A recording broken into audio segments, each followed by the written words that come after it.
बुद्धं शरणं गच्छामि धम्मं शरणं गच्छामि संघं ខ្ញុំព្រះករុណាសូមថ្វាយបង្គំចំពោះព្រះរតនត្រ័យដោយសេចក្តីគោរពដ៏ខ្ពង់ខ្ពស់បំផុតដែលរកវត្ថុដតីស្មើពុំមានសូមថ្វាយបង្គំចំពោះព្រះថេរានុថេរៈគ្រប់ព្រះអង្គនិងសូមចម្រើនពរចំពោះពុទ្ធបរិស័ទអ្នកមានសទ្ធាជ្រះថ្លាដែលបានសិក្សាព្រះអភិធម្មក្នុងឱកាសនេះវីដេអូទី24នេះនឹងសម្ដែងពីទុក្ខវិធន័យជាដើមទៅទុក្ខវិធន័យសម្ដែងរូបទាំងអស់ដោយពីរន័យគឺន័យផ្ទុយគ្នាមាន11គូគឺគូទី1អច្ឆតិកៈរូបគូនឹងពាហិរៈរូបអច្ឆតិកៈរូបគឺរូបខាងក្នុងបានដល់ប្រសាទរូប5ចាត់ជារូបខាងក្នុងជារូបមានឧបការៈច្រើនចំពោះអត្តភាពព្រោះរូបដែលនៅសល់បើមិនមានប្រសាទរូបក៏មិនខុសអ្វីពីគល់ឈើទេពាហិរៈរូបគឺរូបខាងក្រៅបានដល់រូប23យ៉ាងជារូបក្រៅពីប្រសាទរូបនោះឯងគូទី2វត្ថុរូបគូនឹងអវត្ថុរូបវត្ថុរូបគឺរូបជាទីអាស្រ័យកើតរបស់ចិត្តគឺរូបដែលជាវត្ថុរូប6អវត្ថុរូបគឺរូបដែលមិនជាទីអាស្រ័យកើតរបស់ចិត្តគឺរូបដែលនៅសល់22រូបគូទី3ទ្វាររូបគូនឹងអទ្វាររូបទ្វាររូបគឺរូបជាទ្វារនៃបញ្ចទ្វារវិថីចិត្តនិងជាទ្វាររបស់កម្មមាន7រូបគឺប្រសាទរូប5ជាទ្វារទទួលអារម្មណ៍នៃបញ្ចទ្វារវិថីចិត្តវិញ្ញតរូប2ជាទ្វារក្នុងការធ្វើកុសលកម្មនិងអកុសលកម្មអទ្វាររូបគឺរូបដែលមិនមែនជាទ្វារគឺរូប21ដែលនៅសល់គូទី4ឥន្ទ្រីយរូបគូនឹងអនិន្ទ្រីយរូបឥន្ទ្រីយរូបគឺរូបជាធំមាន8រូបគឺប្រសាទរូប5ភាវរូប2ជីវិតរូប1ប្រសាទរូបរូបជាធំក្នុងការទទួលអារម្មណ៍5មានរូបអារម្មណ៍ជាហេតុឲ្យឃើញរូបជាដើមបើមិនមានប្រសាទរូបទេការឃើញជាដើមក៏មិនមានហើយកម្លាំងជាការឃើញជាដើមមានច្រើនឬតិចនៅលើប្រសាទរូបល្អមានកម្លាំងច្រើនឬតិចយ៉ាងណាភាវរូប2រូបជាធំក្នុងការឲ្យលិង្គៈនិមិត្តជាដើមប្រព្រឹត្តទៅតាមខ្លួនជីវិតរូប1ជាធំក្នុងការរក្សារូបដែលកើតពីកម្មការរួមនៅក្នុងក្រុមជាមួយគ្នាឲ្យតាំងនៅបានគ្រប់ខណៈអាយុអនិន្ទ្រីយរូបគឺរូបមិនបានជាធំដោយពលមកគឺរូប20ដែលនៅសល់គូទី5ឱឡារិករូបគឺរូបក្រួតក្រៀតគូនឹងសុខុមរូបឱឡារិករូបគឺរូបក្រួតក្រៀតព្រោះអាចប៉ះខ្ទប់គ្នាបានគឺរូប12បានដល់ប្រសាទរូប5ដែលទទួលការប៉ះខ្ទប់និងវិស័យរូប7ដែលជាអ្នកមកប៉ះខ្ទប់ការប៉ះខ្ទប់គ្នាបាននេះឯងហៅថាក្រួតក្រៀតមិនមែនរូបគ្រើមឬធំនោះទេសុខុមរូបគឺរូបល្អិតព្រោះប៉ះខ្ទប់មិនបានគឺរូប16ដែលនៅសល់គូទី6សន្តិកេរូបរូបចិត្តគូនឹងទុរេរូបសន្តិកេរូបគឺរូបក្រូតក្រៀត12រូបនោះឯងព្រោះរូបក្រូតក្រៀតនោះទើបឈ្មោះថារូបចិត្តព្រោះអាចចាក់ធ្លុះសភាវៈបានងាយជាងរូបដែលនៅសល់ដូចជាមើលមនុស្សដែលនៅចិត្តក៏រមែងឃើញរូបសន្តានបានច្បាស់លាស់ជាងអ្នកនៅឆ្ងាយទុរេរូបគឺរូបឆ្ងាយរូបដែលនៅសល់16រូបចាត់ជារូបឆ្ងាយដោយហេតុផលផ្ទុយគ្នានេះគូទី7សព្បដិខៈរូបគូនឹងអបដិខៈរូបសព្បដិខៈរូបគឺរូបមានការប៉ះខ្ទប់គ្នាបានគឺរូប12យ៉ាងដែលជាឱឡារិករូបនោះឯងឈ្មោះថាបដិខៈព្រោះមានការប៉ះខ្ទប់គ្នាលុះប៉ះខ្ទប់គ្នាហើយក៏ជាហេតុឲ្យភវាំងញ័របានបដិខៈបានន័យថាប៉ះទង្គិចគ្នាអបដិខៈរូបរូបដែលប៉ះខ្ទប់គ្នាមិនបានគឺរូប16រូបដែលនៅសល់គូទី8ឧបាទនកៈរូបកើតពីកម្ម គូនឹងអនុបាទនការូបឧបាទនការូបគឺរូបដែលមានឧបាទានជាបច្ច័យ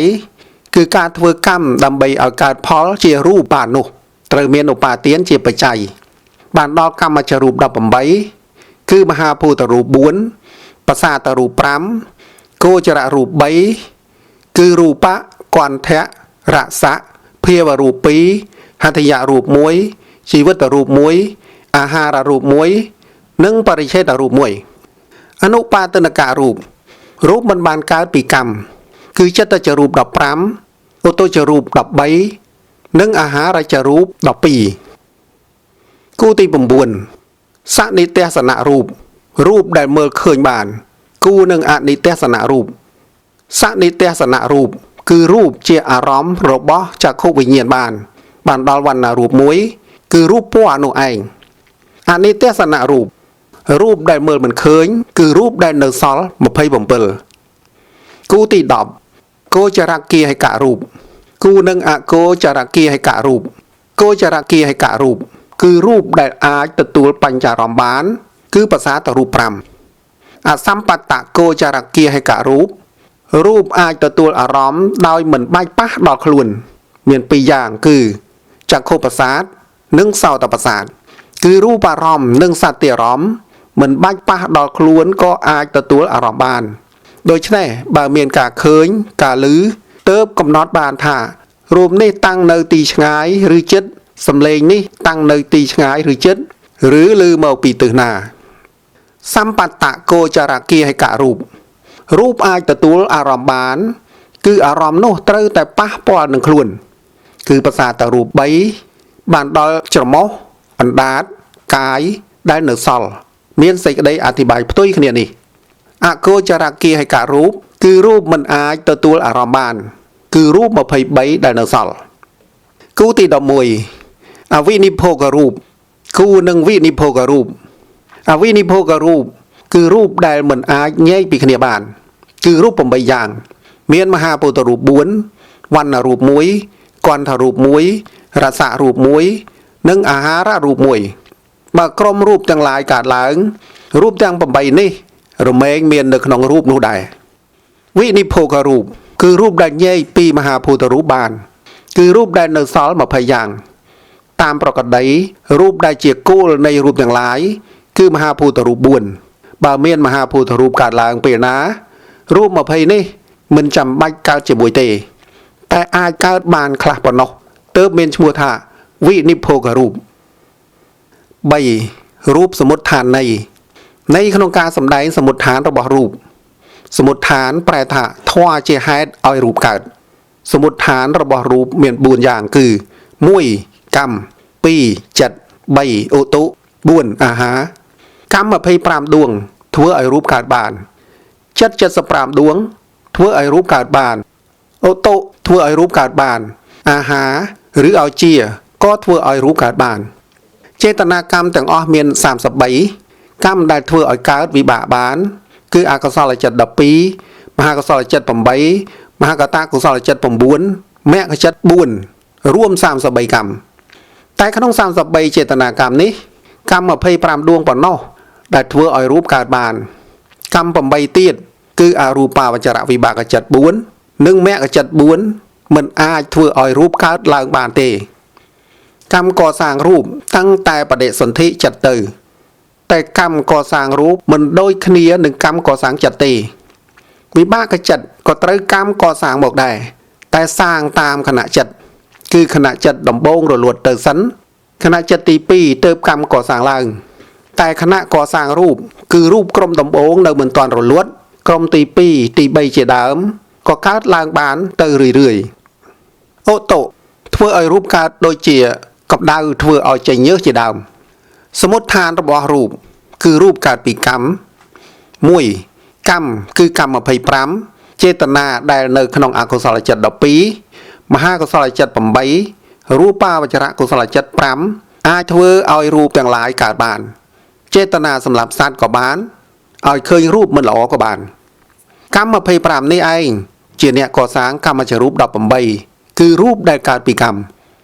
ឯកម្ម8គឺចេតនានៅក្នុងអរូបាវចរកុសលចិត្ត4 និងមគ្គចិត្ត4មិនធ្វើឲ្យរូបកើតឡើងទេអរូបាវចរកុសលជាការចម្រើនភាវនាដើម្បីលះឲ្យផុតពីរូបទើបមិនធ្វើឲ្យរូបកើតបានឡើយឯចេតនានៅក្នុងមគ្គចិត្ត4ជាកុសលកាត់វត្តដាក់ទើបមិនមែនជាហេតុឲ្យរូបដែលជាផលកើតមកដើម្បីវិលកើតវិលស្លាប់ទៀតទេដូចជានាងវិសាខាទៅកើតនៅឋានសួគ៌មិនមែនចេតនានៃមគ្គចិត្តឬផលចិត្តនាំទៅកើតទេតែមហាកុសលចិត្តបាននាំទៅកើតព្រោះសោតាបត្តិមគ្គមិនអាចកាត់ការកើតបានទាំងអស់ទេកម្មចរូប18គឺមហាភូតរូប4បសាទរូប5វិសយរូប3វាសត្យរូបចេញកើតបានគឺភាវៈរូប2ហត្ថយរូប1ជីវិតរូប1អាហាររូប1បរិច្ឆេទរូប1ឯមហាភូតរូបវិសយរូបអាហាររូបបរិច្ឆេទរូបកើតពីកម្មក៏មានកើតពីដតីក៏មានឯបសាទរូប5ភាវរូប2ហត្ថយរូប1ជីវិតរូប1កើតពីកម្មតែមួយយ៉ាងប៉ុណ្ណោះកម្មសមុដ្ឋាន25ជាហេតុកម្មចរូប18ជាផលកម្មជាអ្នកកសាង25ហៅថាសមុដ្ឋានរបស់រូបគឺកម្មឯកម្មដែលត្រូវកសាងឡើងហៅថាកម្មចរូបសមុដ្ឋានរបស់រូបគឺរូបកើតពីកម្មការកើតនៃកម្មចរូបគឺកើតត្រង់អនុគណៈរបស់ចិត្តដំបូងនៃភពគឺតាំងតែបដិសន្ធិជាដើមទៅចិត្តគណៈធំមួយមាន3អនុគណៈរបស់ចិត្តកម្មចាប់ផ្ដើមកសាងរូបតាំងតែបដិសន្ធិចិត្តជាដើមទៅរហូតពេលចិត្តស្លាប់គឺជតិចិត្តកើតចុងក្រោយបំផុតមានអាយុ17គណៈចិត្តកម្មចរូបក៏ឈប់កើតថ្មីទៀតហើយក៏រលត់ទៅព្រមគ្នានឹងការរលត់នៃជតិចិត្តនោះឯងមួយគណៈចិត្តធំកម្មកសាងរូបបាន3កម្មគឺគ្រប់អនុគណៈចិត្តរូបណាដែលកើតមកមុនតែនៅមិនទាន់គ្រប់អាយុក៏តាំងនៅសិនរូបកើតក្រោយក៏កើតពីលើនោះទៀតគឺរូបកើតរួមគ្នាបានកម្មចរូបមាន18ប៉ុន្តែមិនមែនបដិសន្ធិគឺកើតហើយរូបទាំង18មកកើតបានទាំងអស់ទេកម្មកសាងរូបតាំងតែចាប់ផ្ដើមបដិសន្ធិទៅរហូតពេលចិត្តស្លាប់គឺកសាងទៅរឿយៗមិនឈប់កសាងទៅរហូតចិត្តស្លាប់គឺពេលមុនជតិចិត្តថយក្រោយមក17គណៈកម្មក៏ឈប់កសាងគឺជាក្រុមរូបចុងក្រោយហើយក្រុមរូបកើត17គណៈនេះដល់អាយុគណៈចិត្តទី17ក៏មកត្រង់នឹងជតិចិត្តល្មមហើយក៏ហៅថាស្លាប់កម្មសមុដ្ឋានគឺកម្មកសាងរូបឲ្យកើតមាន25រូបដែលត្រូវកម្មកសាងហៅថាកម្មចរូបមាន18ការប្រព្រឹត្តទៅនៃកម្មចរូបបរិសន្ធិចិត្តមាន3អនុគណៈចិត្តសូមបញ្ជាក់ថាដួងមូលហើយសរសេរថាបរិសន្ធិចិត្តមាន3អនុគណៈក្តីមុនជតិចិត្ត17គណៈក្តីរូបមូលនោះមិនមែនជាអ្នកកសាងរូបឲ្យកើតទេរូបមូលនោះគ្រាន់តែកំណត់ឲ្យដឹងថាកម្មបានកើតនៅត្រង់អនុគណៈចិត្តយ៉ាងនេះឯងប៉ុន្តែចិត្តមិនមែនជាអ្នកកសាងរូបទេអក្សរកគឺកម្មចរូបចាប់ផ្ដើមកសាងរូបព្រមគ្នានឹងឧបាទគណៈនៃបដិសន្ធិចិត្តគឺចិត្តគណៈធំមួយកម្មកសាងរូបបាន3ក្រុមបន្ទាប់មកគ្រប់អនុគណៈរបស់ចិត្តកម្មកសាងក្រុមរូបថ្មីឲ្យកើតទៅរឿយសំបីចូលនិរោធសមាបត្តិដែលចិត្តរលួតអស់ហើយតែកម្មក៏នៅតែកសាងរូបទៅរឿយដែររូបគ្រប់ក្រុមមានអាយុប៉ុន17គណៈចិត្តមុនជតិចិត្តកើត17គណៈលុះមកដល់ថេតិគណៈនិងភង្កគណៈកម្មឈប់កសាងរូបគឺមុននឹងកើតជតិចិត្ត17គណៈកម្មកសាងក្រុមរូបថ្មីជាក្រុមចុងក្រោយហើយក្រុមរូបទាំងនោះរលត់ទៅព្រមគ្នានឹងការរលត់នៃជតិចិត្តនោះឯងពាក្យថាស្លាប់ហើយរស់ឡើងវិញគឺមិនមានទេមានតែអ្នកដែលសន្លប់បាត់ស្មារតីហើយដឹងខ្លួនឡើងវិញយ៉ាងនេះមានហើយអ្នកដែលសន្លប់បាត់ស្មារតីពេលនោះមិនបានដកដង្ហើមទេកុំយល់ថាស្លាប់ឲ្យសោះសមុដ្ឋានរបស់រូបគឺរូបកើតពីចិត្ត75ដួងចិត្តទាំងនេះកើតឡើងពេលណារូបក៏កើតឡើងដែរដូចជាការចលនានៃបេះដូងការដកដង្ហើមឬតាំងចិត្តថានឹងឈប់ដកដង្ហើមចិត្តក៏ធ្វើឲ្យវាឈប់បានបើយើងឲ្យវាដកដង្ហើមវិញវាក៏ដកដង្ហើមវិញដែររហូតដល់ការសើចការយំដូច្នេះចិត្តមានប៉ុន្មានធ្វើឲ្យសើចធ្វើឲ្យយំការនិយាយការដើរ ការឈរការអង្គុយការដេកឲ្យចលនាផ្សេងទាំងនេះកើតពីចិត្តមិនមែនកើតពីកម្មទេចិត្តទាំងនោះគឺចិត្ត75ដួងចិត្ត75ដួងអាចធ្វើឲ្យរូបកើតបានរូបទាំងនោះមានឈ្មោះថាចិត្តតច្ចរូបគឺរូបកើតពីចិត្តឯទ្វិបញ្ចវិញ្ញាណចិត្ត10អរូបវិបាកចិត្ត4និងបដិសន្ធិចិត្តរបស់សត្វទាំងឡាយនិងជតិចិត្តរបស់ព្រះអរហន្តមិនមែនជាចិត្តដែលធ្វើឲ្យរូបកើតឡើងទេទ្វិបញ្ចវិញ្ញាណចិត្តដឹងតែបញ្ចវិញ្ញាណ5តែប៉ុណ្ណោះមិនបានកសាងរូបទេចិត្តតច្ចរូបមាន15គឺមហាភូតរូប4វិសយរូប4អាហាររូប1បរិច្ឆេទរូប1វិញ្ញាតិរូប2វិការរូប3ក្នុងចិត្តតច្ចរូប15នេះគឺវិញ្ញាតិរូប2កើតពីចិត្តតែម្យ៉ាងប៉ុណ្ណោះការកើតនៃចិត្តតច្ចរូបចិត្តមួយខណៈចែកជា3អនុខណៈគឺឧបាទខណៈថេតេខណៈនិងភង្គខណៈខណៈដែលមានកម្លាំងខ្លាំងបំផុតតែធ្វើឲ្យរូបកើតបានគឺឧបាទខណៈព្រោះបានទទួលបច្ច័យមកពីចិត្តដួងមុនដូច្នេះគ្រប់ឧបាទខណៈរបស់ចិត្តធ្វើឲ្យរូបកើតបានគឺកើតត្រង់ឧបាទខណៈទើបធ្វើឲ្យចិត្តតច្ចរូបកើតឡើងបានឯត្រង់ថេតេខណៈនិងភង្គខណៈចិត្តមិនបានកសាងរូបឡើងមកទេចំណែកចិត្តដែលធ្វើឲ្យរូបកើតផ្សេងគ្នាគឺចិត្ត32ដួងគឺ1មโนទ្វារាវចនៈចិត្ត1កាមចវនៈចិត្ត29និងអភិញ្ញាចិត្ត2ទាំងនេះធ្វើឲ្យកើតរូបទូទៅដូចជាការដកដង្ហើមដោយកុសលឬដោយអកុសលក៏បានការដើរនៃបេះដូងអិរិយាបថក៏មានទាំងកុសលឬអកុសលក៏មានវិញ្ញាតិរូបក៏មានទាំងកុសលឬអកុសលចិត្ត32ដួងនេះធ្វើឲ្យកើតរូបទូទៅក៏បានរូបអិរិយាបថក៏បាននិងវិញ្ញាតិរូបគឺការចលនាកាយការបញ្ចេញសម្លេងក៏បាន2ចិត្ត26ដួងគឺអបណាចវនៈចិត្ត26ធ្វើឲ្យកើតរូបទូទៅនិងអិរិយាបថ3វាអិរិយាបថដើរតែមិនធ្វើឲ្យវិញ្ញាតិរូបកើតឡើងទេ3ចិត្ត19ដួងគឺសម្បតិឆន្ទៈចិត្ត2សន្តិរណៈចិត្ត3បញ្ចទ្វេរាវចនៈចិត្ត1មហាវិបាកចិត្ត8រូបាវចរៈវិបាកចិត្ត5ធ្វើឲ្យកើតរូបទូទៅបានតែប៉ុណ្ណោះតែមិនធ្វើឲ្យមានអិរិយាបថនិងវិញ្ញាតិរូបទេសមុដ្ឋានរបស់រូបកើតពីចិត្តប្រភេទនៃចិត្តតច្ចរូប7គឺ1ចិត្តតច្ចរូបសាមញ្ញគឺចិត្តតច្ចរូបប្រព្រឹត្តទៅតាមប្រក្រតីប៉ុណ្ណោះដូចជាការដកដង្ហើមការដើរនៃបេះដូងគឺកើតពីចិត្ត75ដួងបើរាប់អភិញ្ញា2ទៀតត្រូវជា77ដួងយើងកើតក្នុងប្រភេទទី1នេះឯងភាគច្រើនដូចជាដកដង្ហើមដោយលោភៈឬទោសៈបើក្នុងមហាកុសលក៏ដកដង្ហើមក្នុងការធ្វើសមាធិឬក្នុងការពិចារណាធម៌ជាដើម2ចិត្តតច្ចរូបដែលតាក់ទងនឹងការញញឹមការសើចគឺកើតពីចិត្ត13ដួង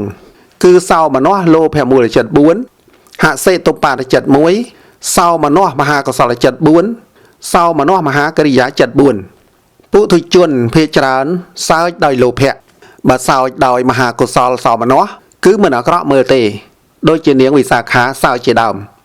3ចិត្តតច្ចរូបដែលតាក់ទងនឹងការយំកើតពីចិត្ត2ដួងគឺទោសៈមូលចិត្ត2 4ចិត្តតច្ចរូបដែលតាក់ទងនឹងអិរិយាបថតូចកើតពីចិត្ត32ដួងគឺមโนទ្វារាវចនៈចិត្ត1កាមចវនៈចិត្ត29និងអភិញ្ញាចិត្ត2 5ចិត្តតច្ចរូបដែលតាក់ទងនឹងការនិយាយកើតពីចិត្ត32ដូចគ្នាខទី4ខាងលើនោះដែរ6ចិត្តតច្ចរូបដែលតាក់ទងនឹងអិរិយាបថធំមានការដើរជាដើមកើតពីចិត្ត32ដូចគ្នាខទី4នោះដែរ7ចិត្តតច្ចរូបដែលតាក់ទងនឹងអិរិយាបថឲ្យតាំងមាំកើតពីចិត្ត58ដួងគឺចិត្ត32ដូចពោលមកហើយខាងលើនិងអបណាចវនៈ26ដែលគ្រប់គ្រងអិរិយាបថទាំង3វាអិរិយាបថដើរសមុដ្ឋានរបស់រូបគឺរូបកើតពីអូតុគឺសីតតេជោត្រជាក់ឧណហតេជោក្តៅដែលមាននៅក្នុងរូបទាំងឡាយមានទាំងក្នុងវត្ថុមានជីវិត នឹងនៅខាងក្រៅអាចធ្វើឲ្យរូបកើតបានរូបទាំងនោះឈ្មោះថាអូតូជារូបគឺរូបដែលកើតពីអូតូដូចជាផ្សិតដើមឈើកើតពីអូតូអូតូជារូប13គឺមហាភូតរូប4វិសយរូប4អាហាររូប1បរិច្ឆេទរូប1វិការរូប3ការកើតនៃអូតូជារូបគឺតេជោធាតុដែលកើតនៅក្នុងក្រុមរូបផ្សេងៗទាំងខាងក្នុងនិងខាងក្រៅលុះដល់ថេតេខណៈតេជោធាតុក៏ធ្វើឲ្យកើតក្រុមអវិនិភោគរូបថ្មីឡើងមកហើយនៅក្នុងអវិនិភោគរូបថ្មីនោះក៏មានតេជោធាតុនៅជាមួយដែរតេជោធាតុនោះក៏អាចធ្វើឲ្យកើតក្រុមអវិនិភោគរូបថ្មីឡើងមកបានទៀតតែការធ្វើឲ្យកើតក្រុមរូបជារយៈបែបនេះប្រព្រឹត្តទៅមិនហួសពី4ឬ5វារៈទេមើលគំរូគឺកម្មពីអតីតកសាងក្រុមរូបឡើងមកក្រុមរូបនេះកើតពីកម្មហៅថាកម្មចរូបនៅក្នុងក្រុមរូបនេះក៏មានតេជោធាតុលុះដល់ថេតេខណៈនៃតេជោធាតុក៏សាងក្រុមរូបថ្មីឡើងមកក្រុមរូបថ្មីនេះកើតពីអូតូក្រុមរូបថ្មីនេះមានឈ្មោះថាកម្មបច្ចយៈអូតូជារូបបានន័យថាក្រុមរូបនេះកើតពីអូតូដោយមានកម្មជាបច្ច័យអូតូជារូប4ប្រភេទគឺ1កម្មបច្ចយៈអូតូជារូបប្រែថារូបដែលកើតពីអូតូដោយមានកម្មជាបច្ច័យបានន័យថារូបទាំងនេះកើតពីអូតូគឺតេជោធាតុនោះកើតមកពីកម្មគំរូប្រភេទទី1កម្មពីអតីតកសាងក្រុមរូបនេះកើតពីកម្មហៅថាកម្មចរូបនេះក៏មានអូតូគឺតេជោធាតុនៅក្នុងនោះដែរលុះមកដល់ថេតេខណៈនៃតេជោធាតុបានកសាងក្រុមរូបឡើងមកក្រុមរូបនេះតេជោធាតុដែលនៅក្នុងក្រុមកម្មចរូបបានកសាងរូបកើតមួយទៀតហៅថាអូតូ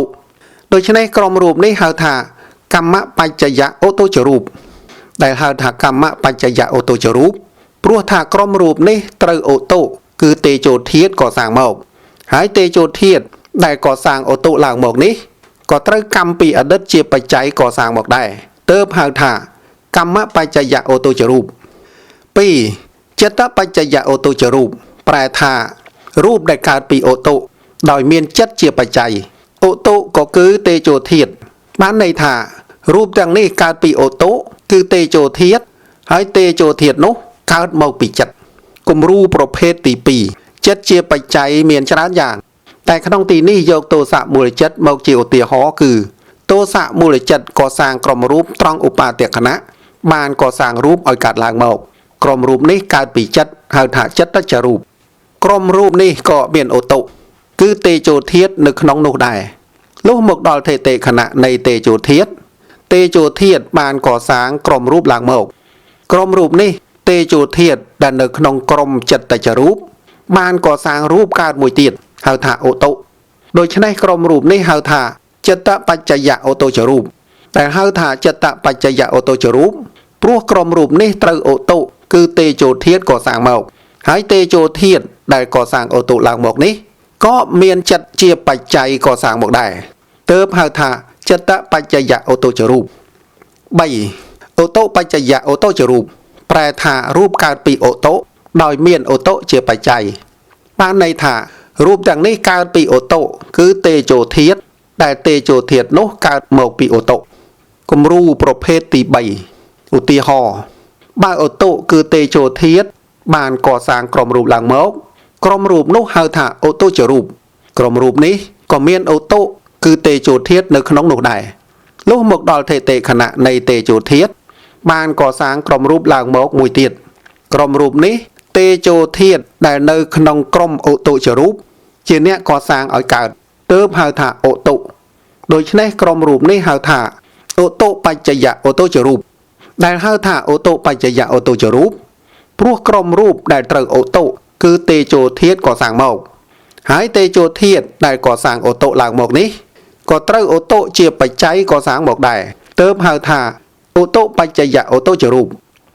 4អាហារបច្ចយៈអូតូជារូបប្រែថារូបដែលកើតពីអូតូដោយមានអាហារជាបច្ច័យបានន័យថារូបទាំងនេះកើតពីអូតូគឺតេជោធាតុដែលតេជោធាតុនោះកើតមកពីអាហារគឺឲ្យជាគំរូប្រភេទទី4នេះឧទាហរណ៍ បើអាហារជាអ្នកកសាងក្រុមរូបឡើងមកក្រុមរូបនោះហៅថាអាហារចរូបក្រុមរូបនេះក៏មានឧតុគឺតេជោធាតុនៅក្នុងនោះដែរលុះមកដល់ថេតេខណៈនៃតេជោធាតុក៏ធ្វើឲ្យកើតក្រុមរូបបានក្រុមរូបមួយនេះតេជោធាតុដែលនៅក្នុងក្រុមឧតុចរូបជាអ្នកកសាងឲ្យកើតជាឧតុដូច្នេះក្រុមរូបនេះហៅថាអាហារបច្ចយឧតុចរូបដែលហៅថាអាហារបច្ចយឧតុចរូបព្រោះថាក្រុមរូបដែលត្រូវឧតុគឺតេជោធាតុកសាងមកហើយតេជោធាតុដែលកសាងអាហារឡើងមកនេះក៏ត្រូវអាហារជាបច្ច័យកសាងមកដែរទើបហៅថាអាហារបច្ចយឧតុចរូបតែអាហារមានវេរៈច្រើនជាងគេទាំង4ប្រភេទនេះកើតមកពីឧតុទាំងអស់ខុសគ្នាតែដើមដំបូងមានកម្មចិត្តឧតុនិងអាហារជាអ្នកកសាងឲ្យកើតប៉ុណ្ណោះដូច្នេះទាំង4យ៉ាងនេះហៅថាកើតមកពីឧតុ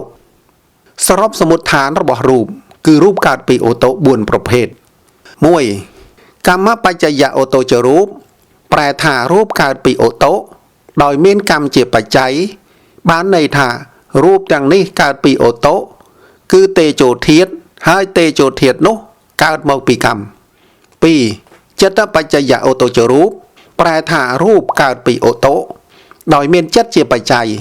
បានន័យថារូបទាំងនេះកើតពីឧតុគឺតេជោធាតុហើយតេជោធាតុនោះកើតមកពីចិត្ត 3. ឧតុបច្ចយឧតុចរូបប្រែថារូបកើតពីឧតុដោយមានឧតុជាបច្ច័យបានន័យថារូបទាំងនេះកើតពីឧតុគឺតេជោធាតុហើយតេជោធាតុនោះកើតមកពីឧតុ 4. អាហារបច្ចយឧតុចរូបប្រែថារូបកើតពីឧតុដោយមានអាហារជាបច្ច័យបានន័យថារូបទាំងនេះកើតពីឧតុគឺតេជោធាតុហើយតេជោធាតុនោះកើតមកពីអាហារគឺឲ្យជាសមុฏដ្ឋានទាំង4នេះកើតពីឧតុទាំងអស់តែមានបច្ច័យអ្នកបង្កើតផ្សេងគ្នាការកើតឡើងនៃចិត្តចរូបចិត្តមួយខណៈចែកជា3អនុខណៈគឺឧបាទខណៈថេតេខណៈនិងភង្គខណៈខណៈមានកម្លាំងបំផុតដែលធ្វើឲ្យរូបកើតបានគឺឧបាទខណៈព្រោះបានទទួលអនន្តរបច្ច័យគឺបច្ច័យមកពីចិត្តដួងមុនបដិសន្ធិចិត្តនិងទ្វិបញ្ចវិញ្ញាណចិត្តមិនបានកសាងរូបទេដូច្នេះគ្រប់ឧបាទខណៈរបស់ចិត្តអាចធ្វើឲ្យរូបកើតបានគឺធ្វើឲ្យចិត្តចរូបកើតឡើង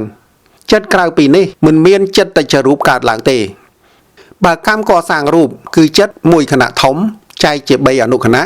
កម្មកសាងតាំងតែអនុខណៈចិត្តទី1ទី2ទី3កម្មកសាងទាំង3អនុខណៈតែបើចិត្តកសាងរូបមិនកសាងទាំង3អនុខណៈដូច្នោះទេគឺកសាងតែម្ដងត្រង់ឧបាទខណៈត្រង់ថេតេខណៈនិងភង្គខណៈចិត្តមិនបានកសាងរូបទេ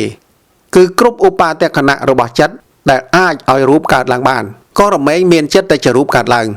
ចិត្តកសាងរូបមាន75ដួងហើយមិនមែនបដិសន្ធិមិនមែនជតិចិត្តរបស់ព្រះអរហន្តទេការកើតនៃចិត្តចរូបអក្សរចគឺចិត្តចរូបរូបកើតពីចិត្តរូបនេះត្រូវភវាំងកសាងឡើងក្រោយពីបដិសន្ធិមកមិនមែនកម្មកសាងទេប៉ុន្តែបើរូបកើតពីកម្មគឺកើតគ្រប់អនុខណៈចិត្តដូច្នេះរូបកើតពីកម្មច្រើនជាងរូបកើតពីចិត្តរូបភវាំងទាំងនេះគឺកើតក្រោយពីបដិសន្ធិចិត្តហើយរូបកើតពីចិត្តដូចជាដើរឈរអង្គុយដេកគឺការចលនាគ្រប់យ៉ាងចិត្តជាអ្នកកសាងមិនមែនកម្មកសាងទេបើចិត្តដូចពួកយើងដែលមិនមែនជាព្រះអរហន្តជតិចិត្តក៏នៅមានការកសាងរូបបានដូច្នេះគ្រប់ឧបាទខណៈរបស់ចិត្តធ្វើឲ្យរូបកើតបានគឺមានចិត្តចរូបកើតឡើងឯចិត្តក្រៅពីនេះមិនមានចិត្តចរូបកើតឡើងទេដូចជាបដិសន្ធិទ្វិបញ្ចវិញ្ញាណនិងជតិចិត្តរបស់ព្រះអរហន្តការកើតនៃចិត្តចរូបគឺរូបកើតពីចិត្តនៅត្រង់ឧបាទខណៈគឺលេខ1សញ្ញាលេខគុណគឺចិត្តមិនកសាងរូបការកើតនៃចិត្តចរូបចិត្ត75ដួងអាចធ្វើឲ្យរូបកើតបានរូបទាំងនោះមានឈ្មោះថាចិត្តចរូបគឺរូបកើតពីចិត្ត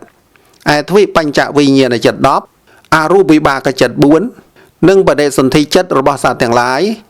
និងជតិចិត្តរបស់ព្រះអរហន្តមិនមែនចិត្តដែលធ្វើឲ្យរូបកើតឡើងទេសមុฏដ្ឋានរបស់រូបកើតពីចិត្ត ចំណែកចិត្តដែលធ្វើឲ្យរូបកើតផ្សេងៗគ្នាគឺ1ចិត្ត32ដួងគឺមโนទ្វារវចនៈចិត្ត1កាមចវនៈចិត្ត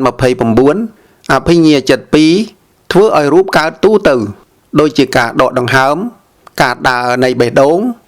ឬអរិយាបថនិងវិញ្ញត្តិរូប2ចិត្ត26ដួងគឺអបណាចវនៈចិត្ត26ធ្វើឲ្យរូបកើតទូទៅនិងអរិយាបថបាន3វាអរិយាបថដើរតែមិនធ្វើឲ្យកើតវិញ្ញត្តិរូបព្រោះចូលឈានមិនអាចធ្វើចលនាបានទេ3ចិត្ត19ដួងគឺសម្បដិឆន្ទៈចិត្ត2សន្តិរណៈចិត្ត3បញ្ចទ្វេរាវចនៈចិត្ត1មហាវិបាកចិត្ត8រូបាវចរៈវិបាកចិត្ត5ធ្វើឲ្យរូបកើតទូទៅបានប៉ុណ្ណោះតែមិនធ្វើឲ្យកើតអរិយាបថនិងវិញ្ញត្តិរូបទេពេលយើងបដិសន្ធិគឺកើតពេលនោះមហាវិបាកចិត្តចុះកាន់ភវាំងដូច្នេះពេលដេកលក់មិនមានអរិយាបថទេព្រោះភវាំងមិនធ្វើឲ្យមានអរិយាបថពេលនោះហៅថាការដេកប៉ុណ្ណោះតែមិនហៅថាអរិយាបថដេកទេពេលដេកមិនទាន់លក់គឺមានអរិយាបថនៅឡើយដូច្នេះចិត្តក្រៅពី3ខខាងដើមគឺទ្វិបញ្ចវិញ្ញាណចិត្ត10និងអរូបវិបាក4ចិត្តទាំងនេះមិនកសាងរូបឡើយការប្រព្រឹត្តទៅនៃឧតុចរូបអធិប្បាយឧតុពីរយ៉ាងគឺកម្មបច្ចយៈឧតុចរូបនិងឧតុបច្ចយៈឧតុចរូបកម្មគឺទាញយកអនុខណៈណាមួយក៏បានវាបែកចេញមកពីបដិសន្ធិគឺកម្មកសាងបានគ្រប់អនុខណៈដូចគ្នាទាំងអស់ការបដិសន្ធិចិត្តកើតឡើងកម្មកសាងរូបតាំងតែឧបាទគណៈដល់ភង្គគណៈគឺមួយខណៈចិត្តធំកម្មកសាងបាន3អនុខណៈកម្មនេះកសាងក្រុមរូបឡើងមកក្រុមរូបដែលកម្មកសាងមកនេះឈ្មោះថាកម្មមជ្ជរូបបន្ទាប់មកទេជោធាតុដែលនៅក្នុងកម្មមជ្ជរូបលុះដល់ទេតិខណៈបានកសាងក្រុមរូបថ្មីមកទៀតក្រុមរូបថ្មីនេះកើតមកពីឧតុព្រោះទេជោធាតុជាអ្នកកសាងវាតែទេជោធាតុនេះមានកម្មជាបច្ច័យមកពីមុនទើបមានឈ្មោះថាកម្មបច្ចយៈឧតុចរូបបន្ទាប់មកទេជោធាតុដែលមាននៅក្នុងក្រុមរូបថ្មីនេះលុះមកដល់ទេតិខណៈវាកសាងក្រុមរូបថ្មីមកទៀតក្រុមរូបថ្មីនេះកើតមកពីទេជោធាតុហើយទេជោធាតុក៏កើតមកពីទេជោធាតុដែរក្រុមរូបនេះកើតពីឧតុដោយមានឧតុជាបច្ច័យទើបមានឈ្មោះថាឧតុបច្ចយៈឧតុចរូបហើយក៏ជាបច្ច័យឲ្យកើតក្រុមរូបថ្មីជាវរៈ4ឬ5វរៈប៉ុណ្ណោះតែវាមិនកើតទៅរឿយៗទេបើកើតទៅរឿយៗរូបរាងកាយរបស់យើងនឹងរីទៅរឿយៗដែរគឺធ្វើឲ្យធាត់នោះឯងក្រុមរូបទាំងអស់ត្រូវមានសមាជិក8រូបតែក្នុងទីនេះយកទេជោធាតុមួយមកប៉ុណ្ណោះការប្រព្រឹត្តទៅនៃឧតុចរូប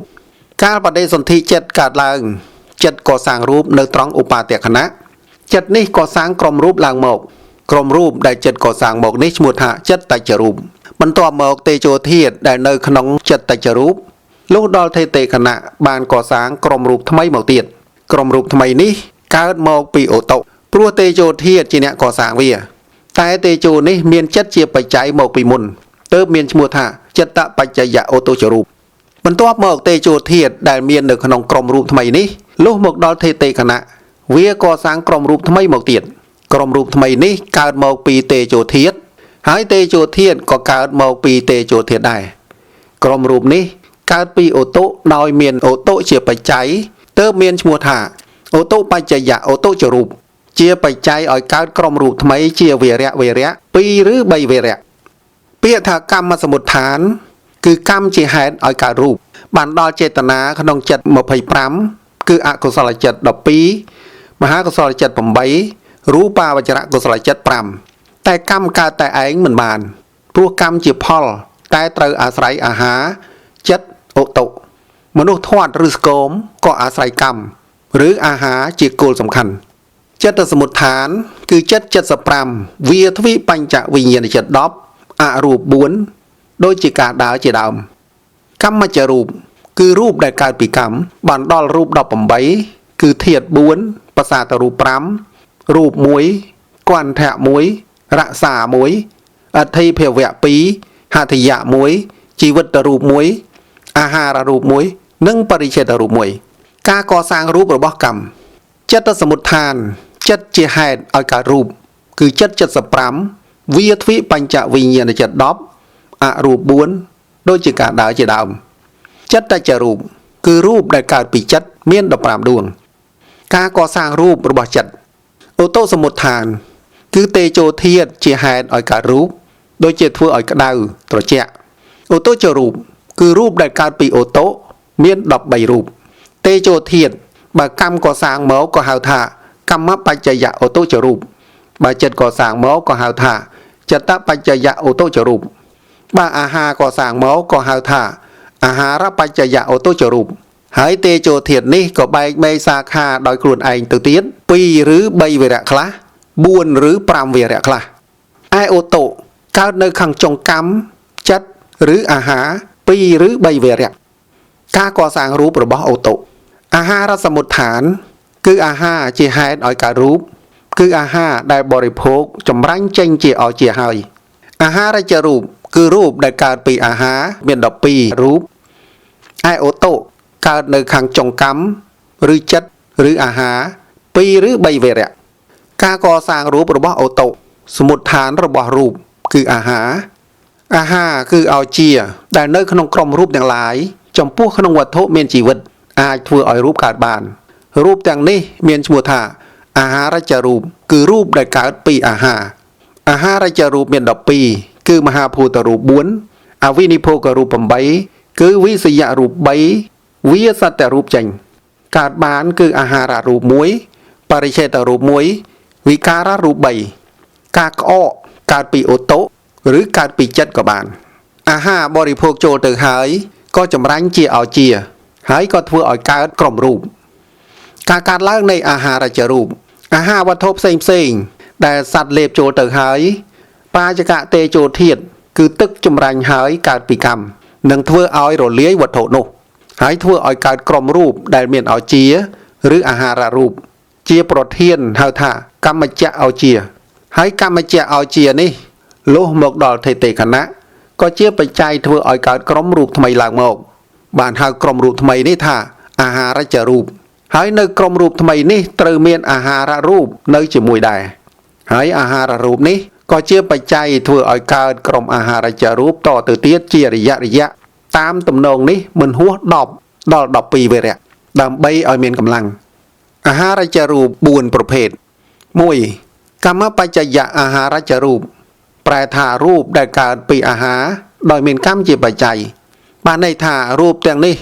កើតពីអាហារគឺអោជាហើយអោជានេះកើតមកពីកម្ម2ចិត្តបច្ចយៈអាហារចរូបប្រែថារូបដែលកើតពីអាហារដោយមានចិត្តជាបច្ច័យ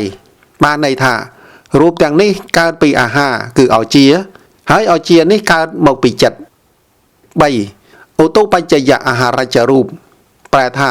រូបដែលកើតពីអាហារដោយមានអូតូជាបច្ច័យបានន័យថារូបទាំងនោះកើតពីអាហារគឺអោជាហើយអោជានេះកើតមកពីអូតូ4អាហារបច្ចយៈអាហារចរូបប្រែថារូបដែលកើតពីអាហារដោយមានអាហារជាបច្ច័យបានន័យថារូបទាំងនេះកើតពីអាហារគឺអោជាហើយអោជានេះកើតមកពីអាហារគឺអោជាអានុភាពនៃអាហារ1អាហារដែលសត្វបរិភោគម្ដងរមែងមានកម្លាំងឧបត្ថម្ភកាយឲ្យនៅបានរហូត7ថ្ងៃ2អោជាដែលជាទឹករមែងមានកម្លាំងឧបត្ថម្ភឲ្យនៅបានរហូត1ឬ2ខែ3អាហារដែលមេដាបរិភោគរមែងមានកម្លាំងឧបត្ថម្ភកាយរបស់ទារកនៅក្នុងផ្ទៃនោះផង4អាហារដែលយកមកលាបតាមរាងកាយអាចធ្វើឲ្យរូបកើតបានដែរ5អោជានៅក្នុងក្រុមរូបដែលកើតពីកម្មរមែងធ្វើឲ្យក្រុមរូបដែលកើតពីអាហារកើតបាន4ឬ5វរៈការប្រព្រឹត្តទៅនៃអាហារចរូបនិងអាហារបច្ចយៈអាហារចរូបកបលីការាហាពេលលេបចូលទៅហើយក៏រលាយរួចហើយក៏ធ្វើឲ្យកើតកម្មចៈអោជាក្រុមរូបនោះមានអោជាប្រធានលុះមកដល់ថេតេខណៈបានកសាងក្រុមរូបថ្មីឡើងមកលុះមកដល់ថេតេខណៈវាកសាងក្រុមរូបកើតពីអាហារដោយមានអាហារជាបច្ច័យក្នុងអាហាររចកលាភត្រូវមានអោជានៅជាមួយផងទើបអាចជាបច្ច័យឲ្យក្រុមរូបថ្មីកើតជាវរៈ10ឬ12វរៈ យើងបរិភោគអាហារម្ដងអាចបង្កើតរូបបាន10ឬ12វរៈការប្រព្រឹត្តទៅនៃកម្មបច្ចយៈអាហារចរូបនិងអាហារបច្ចយៈអាហារចរូបការប្រព្រឹត្តទៅនៃរូបប្រភេទនេះកើតបានព្រោះរាងកាយបានទទួលបច្ច័យពីអាហារខាងក្រៅប៉ុណ្ណោះព្រោះទារកកើតដំបូងមិនបានបរិភោគអាហារទេលុះធំមានអាយុអាចបរិភោគអាហារបានហើយមេដាបរិភោគអាហារចូលទៅទើបធ្វើឲ្យទារកបរិភោគអាហារបានការប្រព្រឹត្តទៅនៃអាហារបច្ចយៈឧតុចរូបក៏បីយល់តាមន័យដែលពោលមកហើយថាក្រុមរូបណាដែលកើតពីអាហារ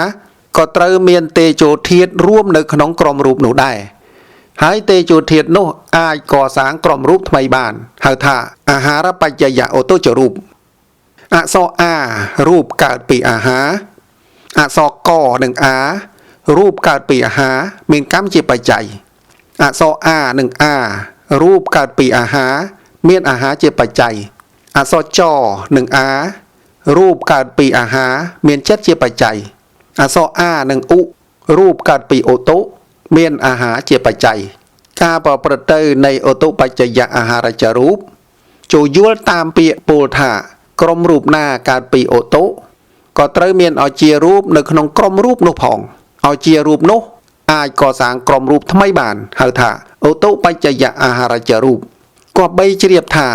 ឧតុបច្ចយៈអាហារចរូបនេះប្រព្រឹត្តទៅបាននៅពេលរាងកាយបានទទួលអាហារពីខាងក្រៅជាមុនសិនប៉ុណ្ណោះការប្រព្រឹត្តទៅនៃឧតុបច្ចយៈអាហារចរូបឲ្យជាគឺទទួលអាហារមកពីអាហារខាងក្រៅក្នុងក្រុមរូបជាមួយគ្នាដែលមានទេជោក្តីមានឲ្យជាក្តីអាចកសាងក្រុមរូបថ្មីបានទៀតគឺទេជោបានដល់អក្សរឧឲ្យជាគឺអក្សរអាគឺរូបកើតពីអាហារមានឧតុជាបច្ច័យអាហារគឺអក្សរអានិងអាគឺរូបកើតពីអាហារមានអាហារជាបច្ច័យហើយក៏កើតបន្តទៅទៀតក៏បីជ្រាបថាឧតុបច្ចយៈអាហារចរូបនេះប្រព្រឹត្តទៅបាននៅពេលរាងកាយបានទទួលអាហារពីខាងក្រៅជាមុនសិនប៉ុណ្ណោះវគ្គនេះចប់ត្រឹមនេះសិនវគ្គតទៅវីដេអូទី25នឹងសម្ដែងពីរូបកលាបន័យជាដើមទៅ